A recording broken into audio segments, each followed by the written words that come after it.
So, you can't blame anybody else for your own future choices.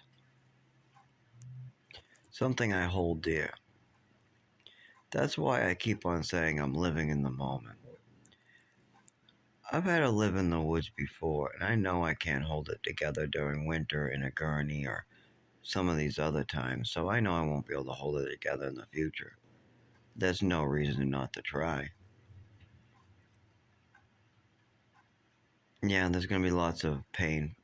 I'm not going to be able to move my body. I'm going to be bloody. And most of all, there's going to be lots of hate. So many hateful people. What's even worse is I keep on getting weaker. It's not like I can even scream back at them or hit them. I have to kind of just sit there and let their hate rhetoric flow through their dirty mouths. And that's all there is. Hate rhetoric, hate rhetoric. I mean, I remember what it was like growing up being skinny and weak, not being able to eat. I remember what it was like taking all those pills. I remember what it was like taking the Epicac. I remember what all these things were like. Why do I remember what it was like taking the Epicac? Because it was really similar to what my mother was doing right around Halloween. And she was doing that in Texas every Halloween. There was something really fishy about this Halloween sickness business. I don't know what this is. It is because there's no candy involved. If there was maybe a bunch of candy eating involved, I would understand, but there's no candy involved at all.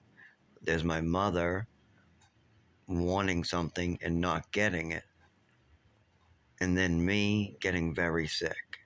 Now, that formula is very dangerous. My mother not getting something she wants, and then just suddenly I get sick. I remember plenty of that. I remember the overdose at age 7, my vision going out, not being able to talk all of a sudden, feeling like I'm gonna die, standing up, panicking, trying to get help, not being able to stand up though. I mean, I'm trying to stand up as I gotta stop this. Yeah, it's not a good idea sometimes to make these videos and give myself these flashbacks. Because I can see everything. I was there. It's not like these memories go away, but you can process them. And the problem here is that there's still sick people out there, me and others. So I need to get better, and then I can help others because I see where the problems, if I was held down at age 5 over orange juice, there's very little oversight. And these people are going to need support groups because this has been going back to the 90s. I'm sure there's lots of them out there. I know at least 3 that, like, personally, like, I dated 2 of them, and one was a good friend. And then I've heard of stories that I don't know, I haven't confirmed from lots of other people. You can confirm them by the person sharing them over and over and over and over. You can see it in their eyes, their voice, the details. I mean, if you ask your girlfriend to share something like that, you don't down them after. No, you act supportive, and that's what I did. It's difficult for these people. It really is. It's difficult for me. The only difference is I don't get recognition. I don't have a girlfriend. I should have probably told these people my issues, these girlfriends, but they're not stable. I was the stable party. I was the one working. I was the one making the money. I'm always the stability. And these girls that can't hear my story, they would think I live in a fairyland. When they met my family, oh no.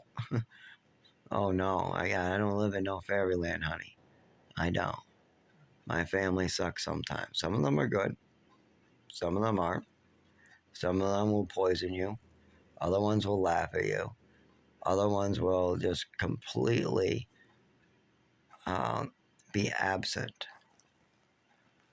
And that's not even that. That's just a bunch of family members I never really met other than Christmas.